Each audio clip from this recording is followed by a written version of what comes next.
مفتی صاحب عمرے پر جانے کا طریقہ اور احکامات بیان فرما دیں. بہت آسان ہے عمرہ کرنا. دیکھو عمرے کے جو رکن ہے نا, کسی بھی عبادت کی جو بیسک چیز ہوتی ہے وہ اس کے ارکان ہوتے ہیں. ان ارکان کے بغیر اس عبادت کا تصور ممکن نہیں ہے. جیسے نماز میں قیام, رکوع, سجدہ, یہ نماز کے ارکان ہیں, تو ایسے ہی عمرے کا جو رکن ہے نا وہ ہے طواف. وہ کیا ہے؟ اصل میں عمرہ بیسیکلی جو نام ہے کس چیز کا؟ طواف کا نام ہے.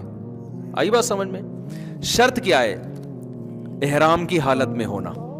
جیسے نماز کے ارکان ہیں قیام, رکوع, سجدہ, شرط ہے باوضو ہونا. تو وضو یہ نماز کا رکن نہیں ہے. نماز رکن کہتے ہیں اندر کی چیز, اور شرط کہتے ہیں جو باہر کی چیز ہو, جو براہ راست نماز نہیں ہے. تبھی آپ کا پہلے سے وضو ہو تو کرنے کی ضرورت ہی نہیں ہے آپ کو. لیکن پہلے سے رکوع کیا ہوا ہے تو کیا نماز میں رکوع نہیں کرو گے؟ پھر بھی کرو گے دوبارہ, ٹھیک ہے نا. تو ارکان جو ہے نا اس کے جو بنیادی چیزیں ہوتی ہیں. تو اسی طرح خوب یاد رکھو کہ عمرے کا جو رکن ہے, اس پہ کلپ بنائیں, یہ لازمی ضروری ہے. بہت سے لوگ یہ سوال پوچھتے ہیں. عمرے کا جو رکن ہے وہ ہے بیت اللہ کا طواف. شرط کیا ہے کہ احرام کی حالت میں. احرام کی حالت میں. احرام کی حالت کسے کہتے ہیں؟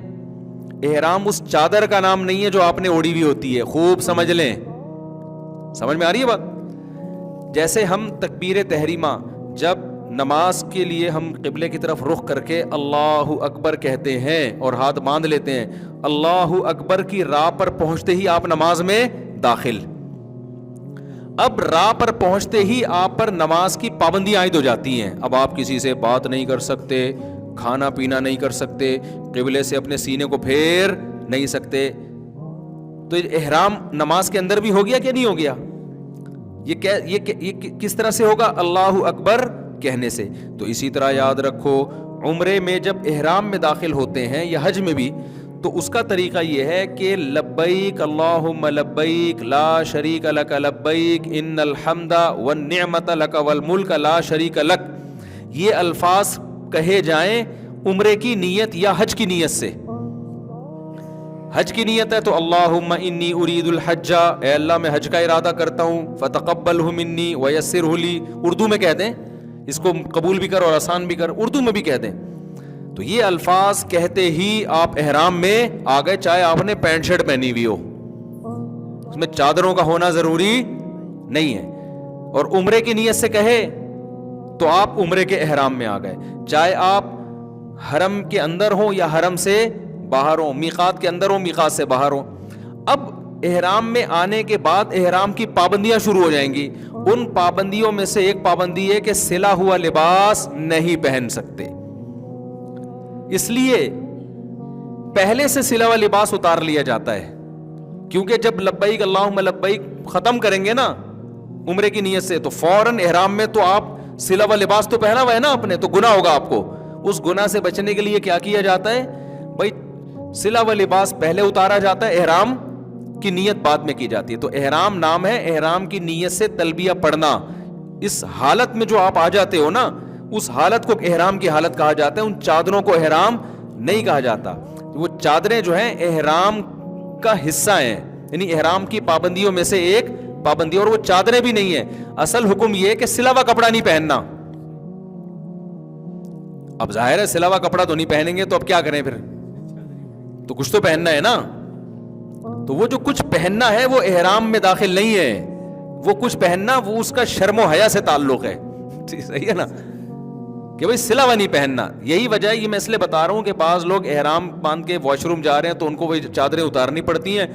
واش روم سے فون کر رہے ہوتے ہیں, مفتی صاحب میں احرام کی حالت میں ہوں, چادر اتار سکتا ہوں؟ تو میں ان سے پھر کہتا ہوں بھائی یہ چادر احرام نہیں ہے, یہ تو آپ اتار لیں چادر. یہ تو پہنی اس لیے جاتی ہے تاکہ لوگ آپ کے, صحیح ہے نا, اچھا نہیں ہے نا, یہ بری بات ہو جائے گی نا. خود سوچو, تنہائی میں بیٹھ کے کبھی غور کرنا میں کیا کہہ رہا ہوں. اچھی بات ہے یہ.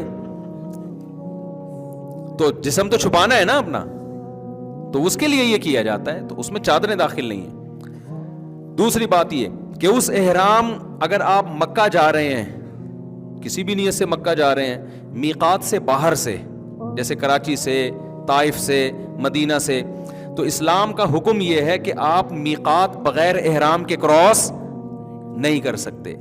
تو وہ ایک الگ چیز ہے. وہ کیا ہے؟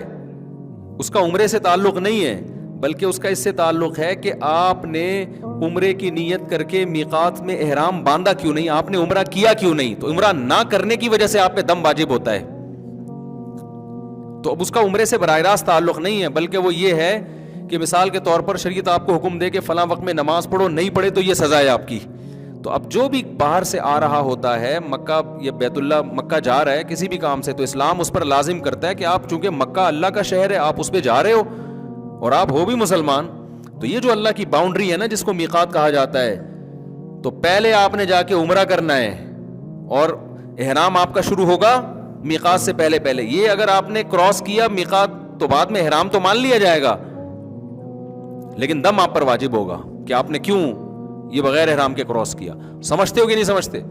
اور جب حرم میں پہنچ گئے آپ، پھر دوبارہ عمرہ کرنا ہے، تو پھر احرام باندھنے کے لیے ضروری ہے کہ کم سے کم مسجد عائشہ تک جائے. وہ افضل تو یہی ہے کہ پھر میقات سے باہر جائے، لیکن مسجد عائشہ سے کر لے گا تو بھی اس میں اختلاف ہے علماء کا. ہماری جو رائے ہے وہ اس کے مطابق ہم جواب دے رہے ہیں. تو خلاصہ میں جلدی سے سمیٹتا ہوں. عمرہ نام ہے بیت اللہ کے طواف کا، شرط کیا ہے کہ احرام کی حالت ہو. اور سعی جو ہے نا وہ عمرے کا رکن نہیں ہے، عمرے کے واجبات میں سے ہے. واجبات سمجھتے ہیں؟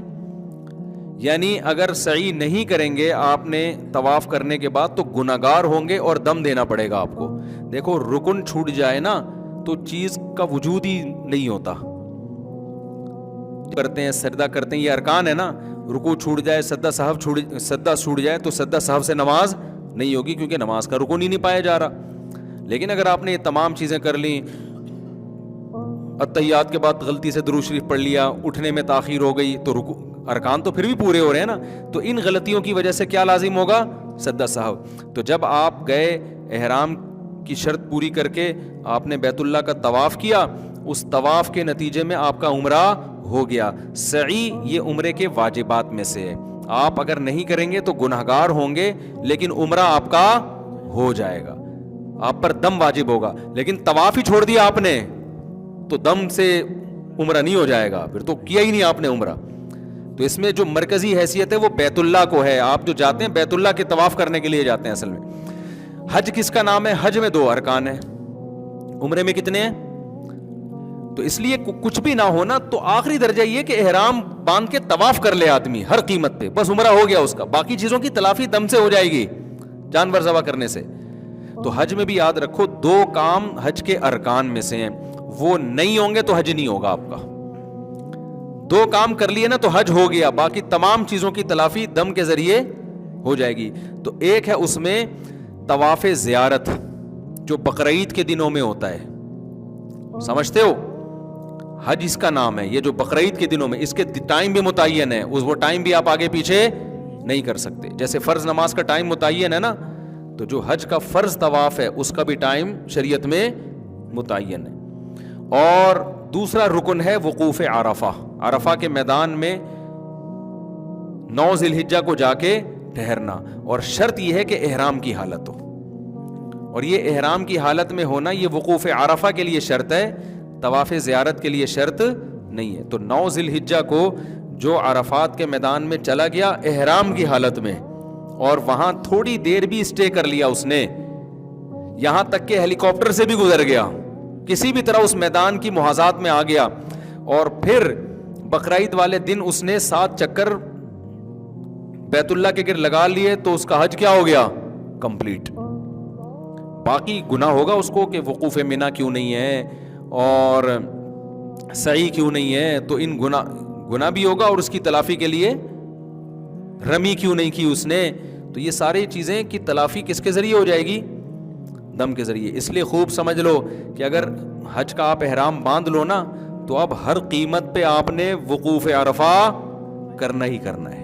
اور جو لوگ طواف زیارت چھوڑ کے آ جاتے ہیں نا حج میں، فلائٹ نکل رہی ہے، تو یہ خوب سمجھ لیں کہ طواف زیارت میں احرام کی حالت تو ضروری نہیں ہے، لیکن جب تک طواف زیارت کوئی نہ کر لے اس وقت تک اس کی زوجہ اس کے لیے حلال نہیں ہوتی, اور عورت نے اگر کیا ہے تو وہ اپنے شوہر کے لیے حلال نہیں ہوتی. کتنے لوگ ہیں طواف زیارت چھوڑ کے آئے ہوئے ہوتے ہیں, ان کے بچے بھی پیدا ہو رہے ہیں یہاں پہ, تو یہ غلط ہے. تو وہ ہر قیمت پہ جا کے کیا کرنا پڑے گا؟